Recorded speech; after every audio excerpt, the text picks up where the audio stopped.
Welcome!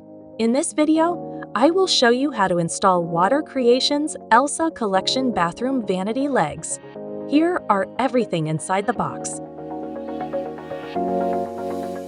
First, place the vanity upside down on a soft surface to prevent any scratching or damage. There is a sticker in each corner with a letter indicating the corresponding legs. There should be 2 A's, 1 B, and 1 C. Match the corresponding leg and install it with the screws provided. Tighten the screws with the Allen key provided. Repeat the steps for the other legs.